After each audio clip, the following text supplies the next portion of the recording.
After Sri Subramaniam has put the subject of this evening's talk in the perspective of our national needs and urges, I am very happy to be with you this evening to talk on this subject, human excellence. Ever since I read Swami Vivekananda literature, that was in 1924, I have been deeply interested in this subject of human excellence.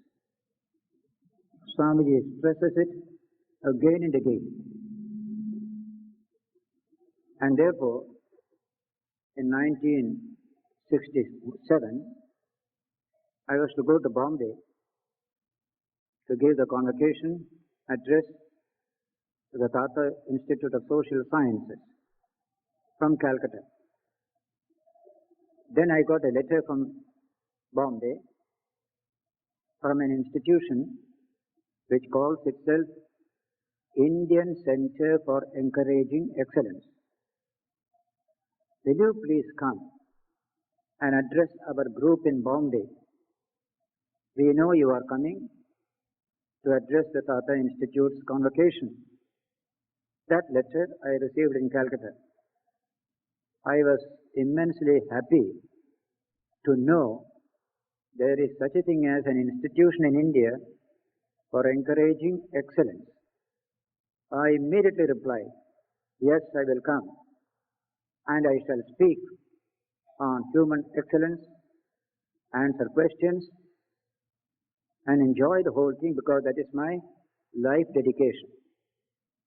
And so I went, after the convocation addressed this group, a small group, on human excellence. Then I left India on a foreign tour. After 2-3 months when I returned, I found a letter from that group along with a magazine and the text of the lecture printed, their own magazine, Indian Centre for Encouraging Excellence. And in that newspaper, magazine article, they mentioned that this lecture has become the keynote lecture for our whole movement. Then I edited that lecture. You find it now in the 4th volume of Eternal Values for a Changing Society, Human Excellence. It's a wonderful idea. All our education, all our religion are ultimately meant to instill in us this desire for human excellence. There are 2 departments where human excellence finds expression. One is in the work we do. Second is in our human relations. In both these departments, we have to express this idea of human excellence. First, in the field of work. And we have to go a long way before we achieve human excellence in our work. Because somehow or other, we have not been very good at work. Our whole philosophy of life has been stressing more on leisure than of work, so that we don't put our whole soul into the work, bring that concentration of mind to work efficiently.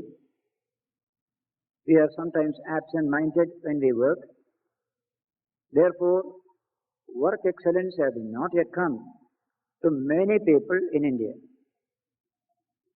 We are not good workers compared to many other people. This must be only a recent development, just a few centuries. Earlier period, there must have been tremendous workers excellent work being turned out. That's why we have got a rich culture. But in these few centuries, we have become weak, physically, mentally, and in our relationship with other human beings. Whenever a nation becomes weak, its creativity goes away. It develops a certain lazy, cozy attitude that had come upon us during the last several centuries. Out of that, we are waking ourselves up in the modern period. Great teachers have come to wake us up from that sleepy attitude. When I see people working, and I joined this order nearly 60 years ago, I've been watching people working, half-hearted work. There's no energy in that work. But if it is self-interest, there's plenty of energy to earn money, to achieve something for oneself. We do so, energy.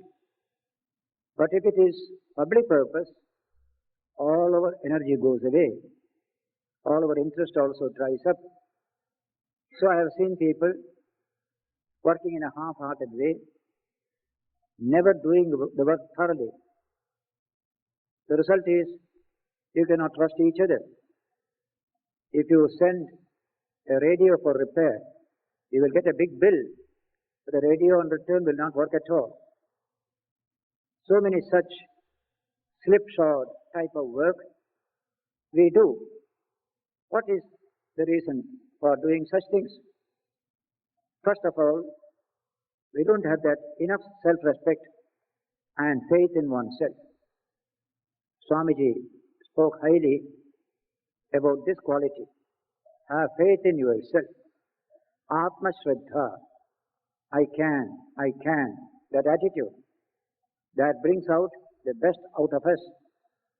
And a sense of honor and self-respect. It is this that stimulates me to work excellence. Wherever there is no sense of honor, no sense of personal worth and dignity, my work becomes sloppy, slipshod. Now these are the qualities that our people must acquire to become excellent in life and work. It is a steady growth. It doesn't come merely by sitting and praying to some god or goddess.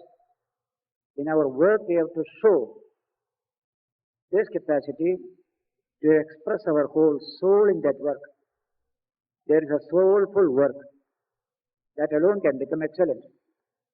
A mere movement of hands and feet do not make for the best of work.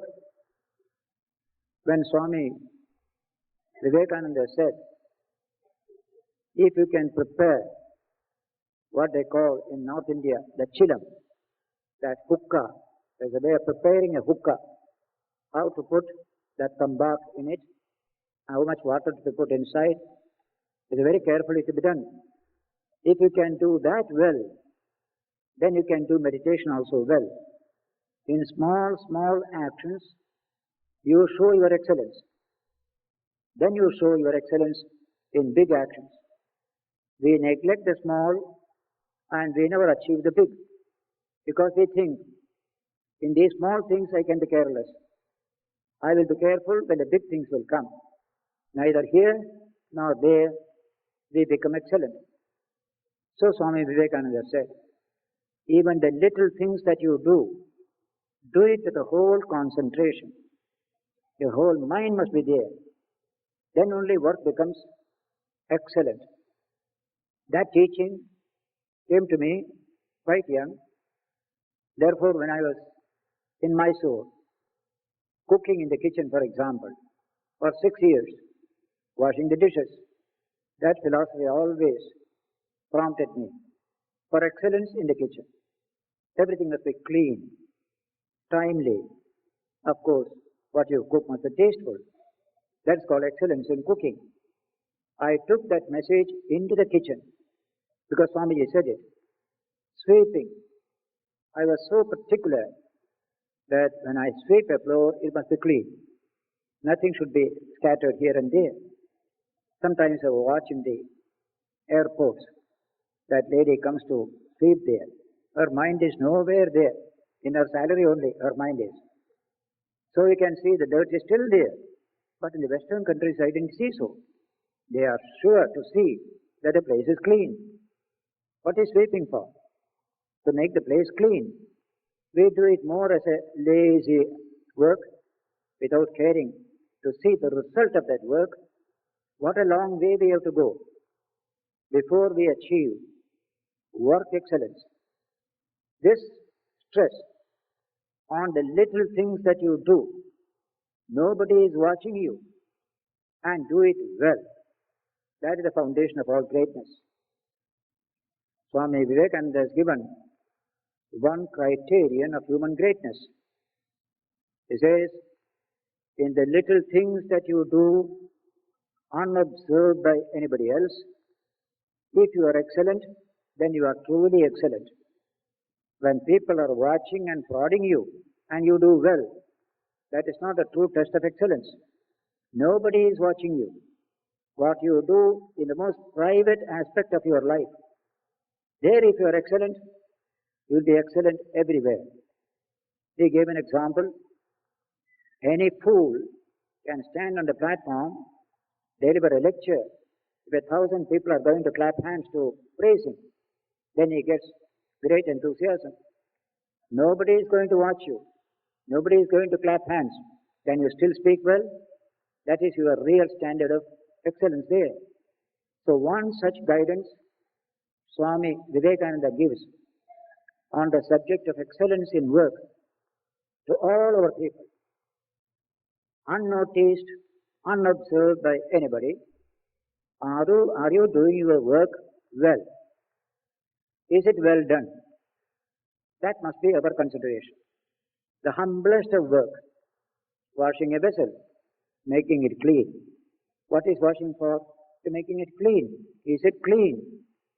Our older generation, especially our women, had that wonderful quality. Whatever they do it excellent. Even in a poor home you go, their brass vessels, how clean, how beautifully organized and arranged. There you can see excellence there. They are not highly educated, but work excellence came to them. How? They put their soul into their work. A sort of dreamy type of work cannot create excellence. Our people have to learn it a lot. I am seeing it all over India. I am happy to say, by and large, our girls in schools and colleges have more interest in that kind of excellence than our boys. There is so much of slipshod work when boys do. The girls have yet maintained some standard of excellence in the work they do. They put their soul in that work. So this is the basis of excellence in work. Intelligence is needed. That intelligence must be yoked to your muscular system. Then a high motivation coming from personal honor and dignity, which is so little available in our society. When somebody is supervising my work, I may be nice. Nobody is supervising, I become slipshod. There you can see want of self-respect, want of personal honor. Why should anybody supervise my work? I'm not a thief. I'm not a lazy person. I'm not a cheat. Now, these thoughts must come and inspire our minds. I have a self-respect. I don't want somebody to watch over me. Now, when I see people working in countries like Japan and all that, they don't work because somebody is watching. They have tremendous self-respect. This is my work. It's my honor. That attitude alone can produce excellence in work. So in every department, in the most humble, homely duties to administration, this concept of human excellence must inspire our nation today. I must be excellent in what I do. A clerk is doing clerical work in the office. He can be excellent in that work. First of all, that work excellence. And the work excellence will be better if that human motivation also is added to it. Then supreme excellence will come. Otherwise, work excellence can come merely on the basis of our intelligence, talents, and a spirit of self-respect. But the supreme excellence will come only when a human concern enters into my work. A mother is bathing a baby. She can be excellent in that work because she knows the art and she has a mother's love. That makes it excellent. Similarly, in our work for society, in the Department of Administration or in politics, professional departments, everywhere, so many values have to find a confluence to make for excellence in work. First value, as I told, is intelligence. We must exercise our intelligence to show excellence in work. Second, self-respect and a sense of personal honor. Thirdly comes the human concern. When all these join together, we get excellence in work. But large sections of people do not think in these lines in India. How can I be excellent in my work? I am appointed to a post. I went as an employee seeking an employment. Then I got an order. Yes, you are appointed. From that very moment, my whole attitude must change. We have not changed that attitude. We are always in the job seeker's attitude. There are three levels: job seeker, job holder, and excellent in job. These are three dimensions. We start as a job seeker. Quite okay. After all, I want a job. So I start as a job seeker. I apply for a job. Then I get a job. I become a job holder. But in India, the job holder continues throughout one's life. One step ahead, we are not able to go. How to make that job excellent? Why should I be watched over by somebody? That self-respect, that tremendous concentration of energy onto work, and that human concern do not come along with my job holding situation. When these values will join together, then the job that I do will be an excellent job. This is what we have to achieve in India in a big way. We have the philosophy of it. There's a Gita. Excellence in work, excellence in life is the profound teaching of the Gita. But we have never utilized the Gita. We have understood the Gita to be a book of consolation, a book of pious reading. Wrap it in silk, keep it, once a while open it, read a little, and get some spiritual satisfaction. Most people understand the Gita from that point of view. They have missed the true significance of this great book. I came across this poor understanding of the Gita by our people in one situation. That was in 49. I was having a widespread tour of Andhra Pradesh after my return from Karachi. My last station was Hyderabad, beginning from Bobili up to Hyderabad. Very happy lecture tour in University of Usmania, Nizam's College, Women's College. So many lectures we had. Then friends told me, before you leave, why not call on the military governor, General Chowdhury? The police action is just over. He is the military governor. I said, yes, we don't know each other, but I shall be glad to call upon him and spend some time with him. We sought an interview. I went there. We were utter strangers. I respected him because he was the military personnel who went to annex Hyderabad to the Indian Union. He was a well-known military general. So we sat, and all the talking he did, I was simply listening. He was busy with Warangal, Srikakulam, communist insurrection at that time. Telephone was ringing all the time. So he was talking in between. I was just listening. After half an hour's listening, I started doing the talking till the end of the 1 hour, because I saw a Gita book on his table. That gave me an opportunity. General Chowdhury, do you read this Gita? Of course, I read it. When I want a little peace of mind, he said. That is not the function of that book, I said with a certain firmness. He was alert immediately. Do you mean to say that this book has more relevance than merely to give some peace of mind? I said, yes. For peace of mind, there are plenty of books in India. That book has got some other relevance. He became alert again. Do you mean to say I, as the military governor, can learn lessons from this book? Exactly so. We have forgotten the real message of the Gita. We treat it like any other book which is meant to put us to sleep. That book is to make you awake, to work hard, to bring happiness and welfare to millions of people. He became very serious. He wanted to know what the meaning of that philosophy that is contained in the Gita. He repeatedly asked, I, the military governor, can I get inspiration from this book to do my work well? Exactly so. Krishna's message is that. Now, look at the 4th chapter, opening verses. In the 2nd and 3rd chapter, Krishna expounded the philosophy of work called yoga. The whole yoga of the Gita is philosophy of work.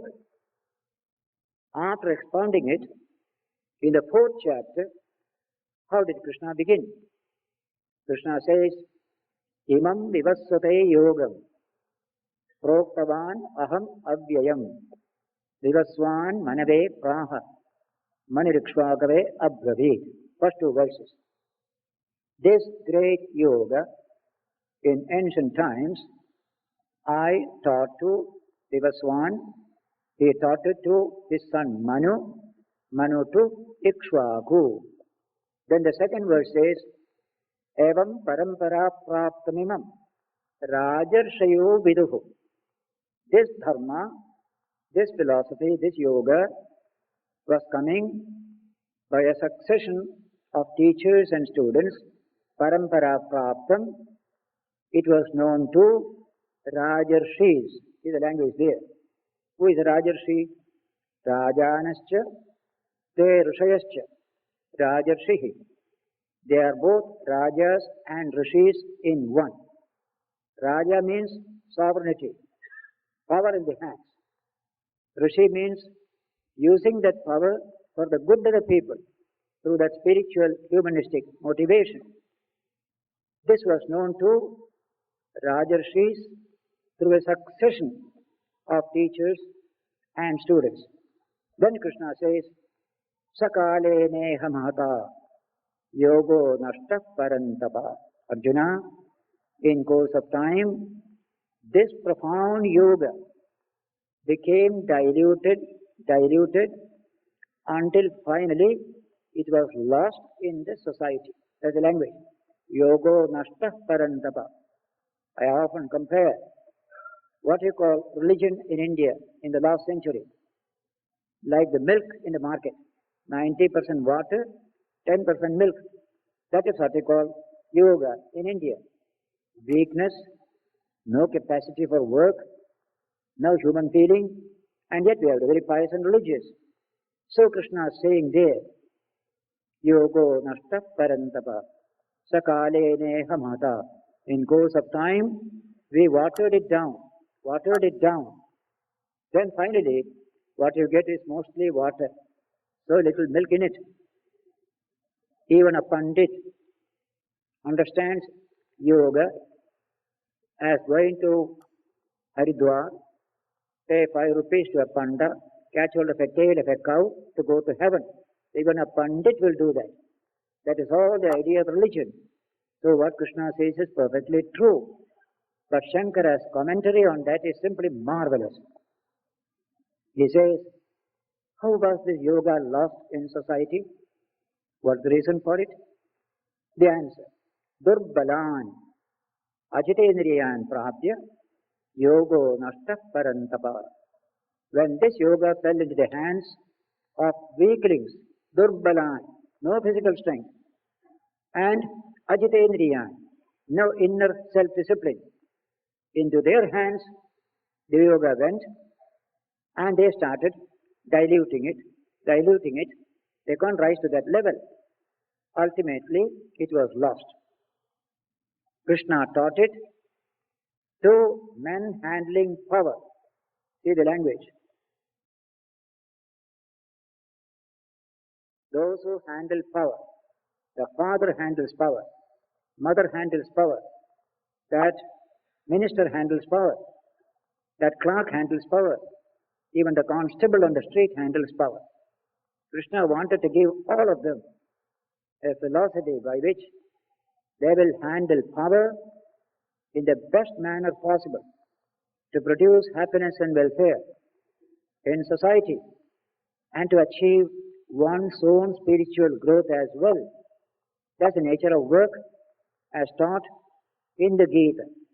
The philosophy of yoga is the philosophy of work with the utmost efficiency and excellence, by which, by your productive labor, you enrich society, and by the same labor, you grow spiritually. Realize the truth that is hidden within you, so that every worker becomes a combination of Raja and Rishi in one. That is the Gita teaching. What is the meaning of Raja? For all of us, Raja means a crowned head. That's Raja, a crowned head. But these are bad days for all crowned heads. All crowned heads are falling down.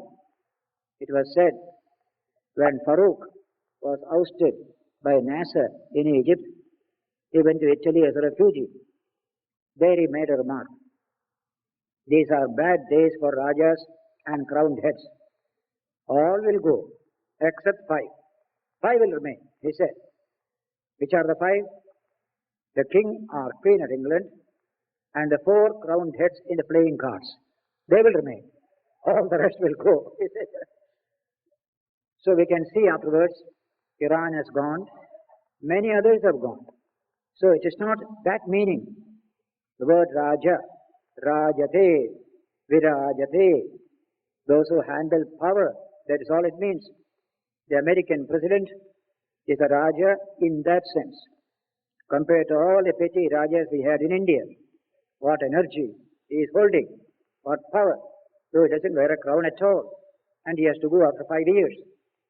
So that word Raja must be understood in that wider sense. Those who handle power. And in every society, almost everyone handles power with respect to somebody else. The father and mother handle power within that little family circle. In that office, that little clerk handles power. Probably more power than the secretary sometimes. Whatever the secretary does, he can cancel. He has that power. As you say in our southern languages, God granted a boon, the priest withheld it. Priest is more powerful than God. They're the same. So power is a big subject in all free societies. How to handle power. In India, we have now got political power, administrative power. We have not discussed this subject, how to handle power in this democracy. But in England you will find men like Bertrand Russell have written books on the subject of power, political power, economic power, intellectual power, etc. How to handle it in the proper way. Here in the Gita, you have a profound philosophy of how to handle power. That philosophy says that power in the hands of the clerk He is to be humanized, must be used for the good of man. That power in the hands of a constable on the roadside is meant to protect the people. The Kshatriya power is to protect the people. You sleep soundly at night. Why? The police is there guarding you. That is the power. Growth must come within that constable. One day I was passing by a road. I saw a constable moving with his little lathi, small lathi. A poor fellow was going with a cycle. He just gave a good beating to that fellow. Get out from here. Now, is that the way to deal with a citizen? That man is a citizen of India. This man has a little power in his hands. That power does very hard expression on that particular person. What is wrong with this policeman? He has power. He doesn't know how to use it. Similarly, the clerk in the office and many others in many situations. So Krishna adds one more value to power. That is the second word, Rishi. Raja and Rishi in one. Now, whenever we use the word Rishi, like the word Raja, we have got peculiar ideas in our heads.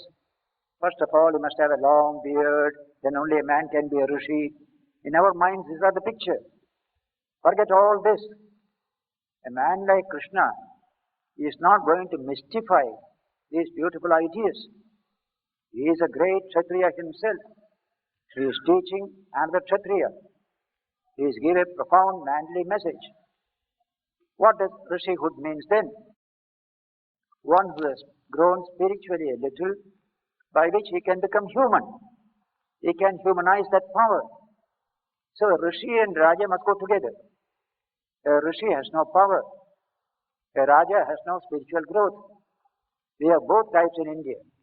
But Krishna wants a new type. You will have power and you will soften it by impulse, humanistic, injected into it. Then you get high-class excellence in life, in work, in every department of human activity.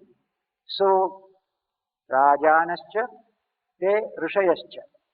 The clerk in the office, he is a Rishi if he has grown a little spiritually. There are various stages of Rishihood. Just like there are various stages of Mahatmahood. Gandhiji was a Mahatma. You can also be Mahatma, at least 1%, 2%. Our teachers like Vivekananda will tell, put your children on the road of that Mahatmaship. It's a long road, so put them on that road. Be a Mahatma, be a Mahatma. What does it mean? Your Atma is not within your skin. It has broken through the limitation of your skin. It can think of others, love others, expanded love and sympathy. That's all with the meaning of Mahatma. Maha-Atma, whose Atma is not conditioned by his genetic system. He is not imprisoned within his little skin. His Atma feels oneness with millions of people. So when a clerk is sitting in an office, some villager comes to get some work done, this clerk has expanded beyond that genetic limitation. He can feel for the other person. He can respond in a human way to a human situation. As soon as he does so, he is on the road of becoming a Rishi. Forget all these mystical ideas of being spiritual. He must be in some samadhi, sitting like this. That's all we understand. In the name of samadhi, the whole nation has gone to sleep in India. Everybody wants samadhi. I ask people, young people come to me. Swamiji, what do you want? I ask. What do you want? Oh, I want to get samadhi. So quickly. So go to sleep, you get samadhi. One young man came to me once. What do you want? I want samadhi. Pranayama and samadhi. I said, all right. First you read this book. I gave a book of Swami Vivekananda. There he gives a wonderful message of man-making, service, dedication. After 1 year, I asked him, you said after reading that book, you will again come to me to discuss about samadhi and pranayama, etc. Oh, I don't care for all of them now. I have got something better, he said. You are right. You have understood correctly. That is all easy to aspire for without any base. If you build a superstructure, it won't stay. We built sainthood without a grounding of manhood. So sainthood became a sham sainthood. And plenty of sham sainthood they have in India. Be a man first. Manifest excellence in life and work. So dealing with that constable, that clerk, or that officer in the departments, when I tell them, develop that human touch. Do the work of a clerk, but never do it with a clerk's mind. Do it with a citizen's mind. You are a fellow citizen. That constable, dealing with that poor man on the street, he must treat him as a fellow citizen. Then excellence will come to the police work. Today he doesn't. We treat him as a criminal. No citizen at all for a policeman. All are criminals for him. That is the raw state of the human mind. If that constable is given this little spiritual stimulus, put on the road of being a rishi, he develops a citizenship attitude. They are my fellow citizens. I respect them. I am here to help them. I am here to protect them. This power is meant to protect them. When this idea spreads all over India, a tremendous efflorescence of human excellence will develop in this country. When I told all this to Chowdhury, he was listening. I did all the talking. The second half was my time. First half was his talking. He was very happy. Again he asked, do you mean to say I get a philosophy from this book for my work here? I said, yes. This is taught by a great Kshatriya to another Kshatriya. He wants Arjuna to be awakened. Tasmata muttishta yasho labhasva jitva shatrun bhungsha rajyam samruddha. In the 11th chapter, after showing his Vishwarupa to Arjuna, this is Krishna's exhortation to Arjuna and to all of you and me. Tasmat, therefore, muttishta, stand up, Arjuna. Don't be lazy. Don't be sleepy. Stand up. There's a big work for you to do. Yashovala Baswa. There's a glory for man.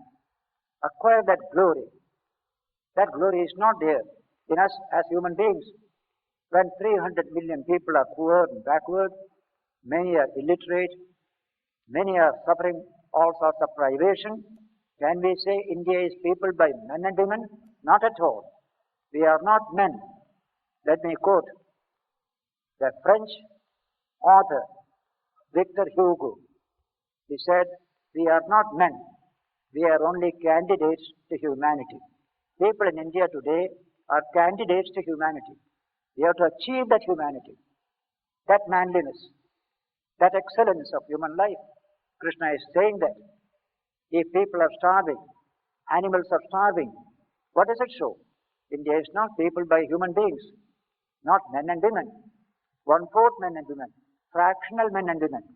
We have not achieved that highest human excellence. If that comes, this all will be wiped away. Not a single animal will be hungry in this country. Not a dog will go hungry in my country. That is Vivekananda's way of putting that great message of Krishna, given in that 4th chapter, given to us in the modern period. Chowdhury was very happy. Then I asked him, have you read Swami Vivekananda's books? Yes, some small book of sayings I have read. Oh, that is only chutney. Main book you must read, I said. I am going to Delhi tomorrow to take charge of Delhi Ashrama.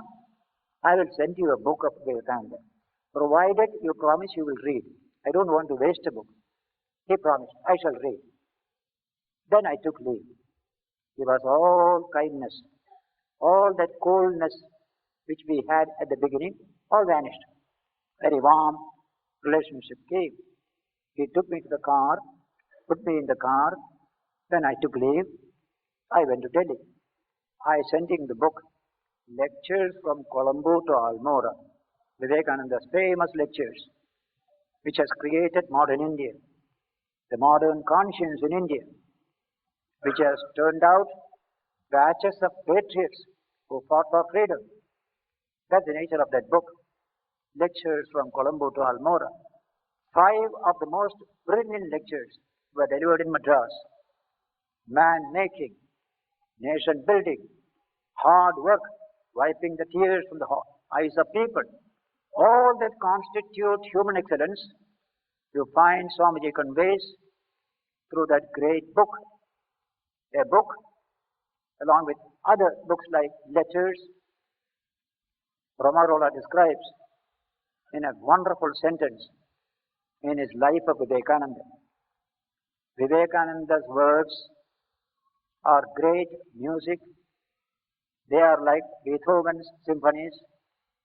They are like the stirring rhythms of the march of Handel choruses. I cannot touch these utterances of Vivekananda, separated from me in books of 30 years distance, without getting a thrill through my body as of an electric shock. And what shocks and transports must have been produced when they issued from the lips of the living hero. That is a wonderful sentence. So this country will be completely transformed when it gets education in human excellence as conveyed in the Gita in the past, in the great literature of Vivekananda in our time. That is a great work that demands our immediate attention. To the remaining an undeveloped nation is a shame to all of us, because we have plenty of brain, plenty of natural resources. Only we don't have that human excellence in work and in human relations.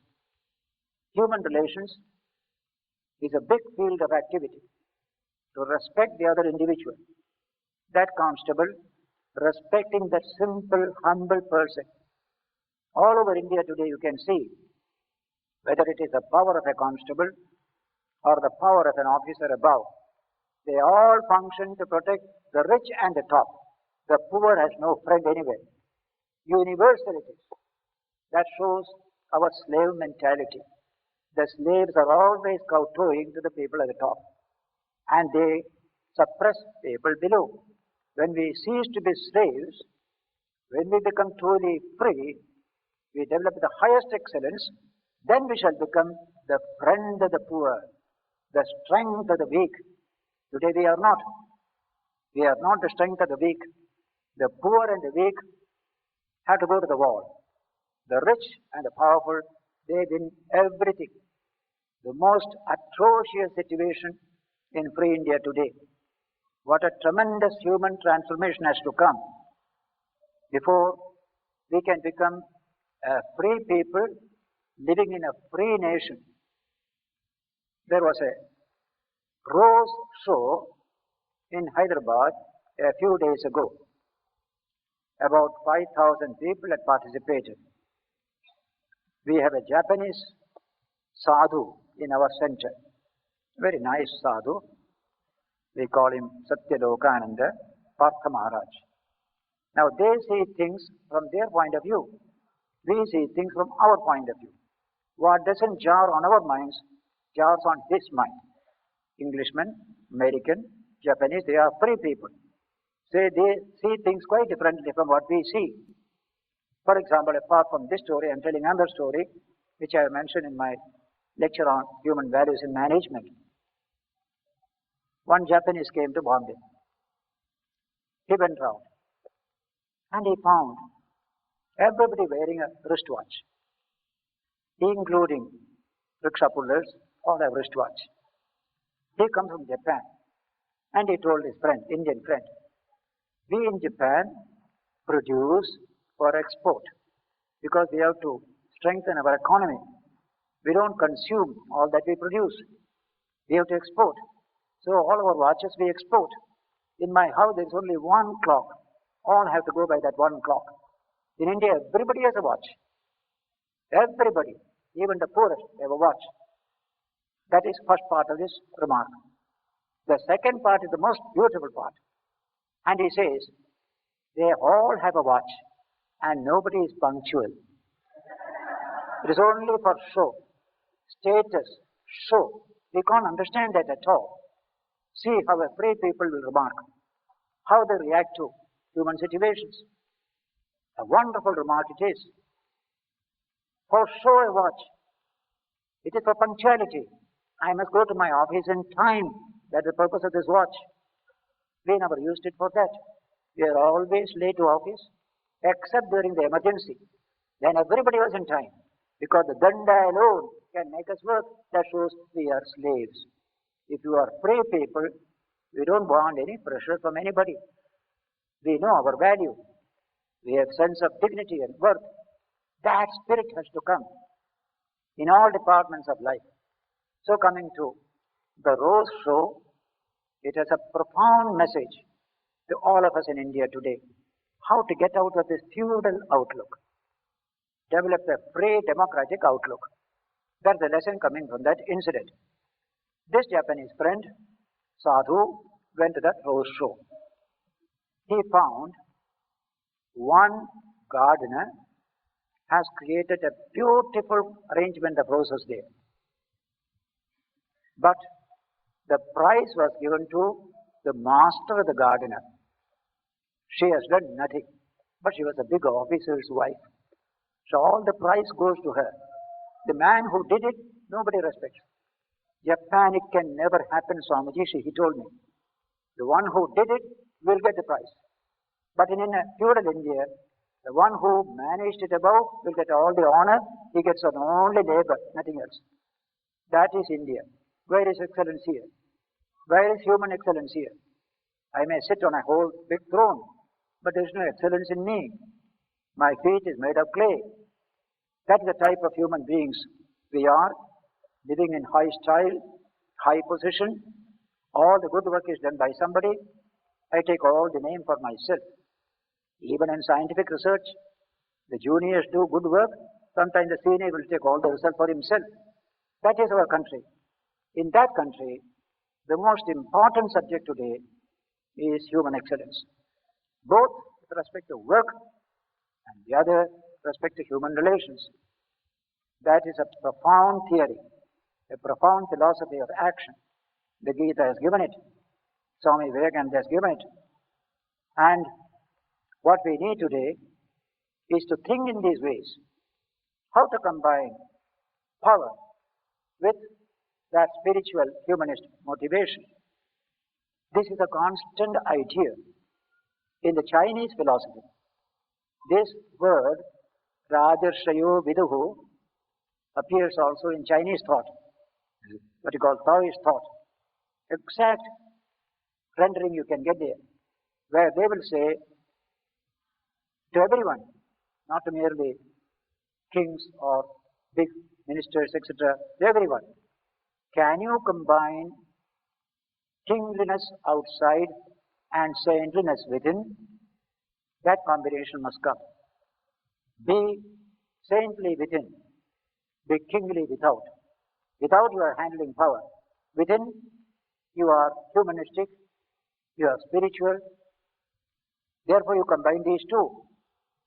That is what we need to create human excellence all round in our country. I sent the book and he wrote to me a nice letter. Thank you for your book. I have read it. I have gained from it, he wrote. Later on he was our ambassador, High Commissioner in Canada. From there, this department wrote to me. We want to translate into French your article on Essence of Indian Culture for circulation to French people in Canada. I gave my permission. That was my second relationship with him some years later. So I gave this example only to tell you how many of us understand that wonderful relevance of the Gita to all of us when we are trying to create highly developed nation where millions of people who have been next door neighbors to brutes. This is Vivekananda's language. Millions of people whom we have kept as next door neighbors to brutes. We want to bring them up to the highest level of human development. That philosophy is the philosophy of the Gita. That's what Vivekananda gave us in his two great books, Lectures from Colombo to Almora and Letters of Vivekananda. Jawaharlal Nehru wanted all young people to study these two books thoroughly, not just reading, thoroughly. Imbibe the spirit that is there, out of which will come a new race of men and women expressing the highest human excellence. That is the goal before us. Let us march in that direction. Let us put our children on that long road of human excellence. That is the thought with which we can close this lecture and leave the hall and continue to cherish these ideas, pass these to others as well. As Swamiji said, be and make. That shall be our motto. Be men yourself. Help others to be men. What a beautiful message. Be and make. Till now, we were not men. We pull others down when they rise. That has been our way. A slavish attitude. A free attitude will come. I shall strive to be men. I shall help you also to be achieving the highest human excellence. So keep this motto of Swamiji with you. Be and make. That shall be our motto. Thank you. Namaskar.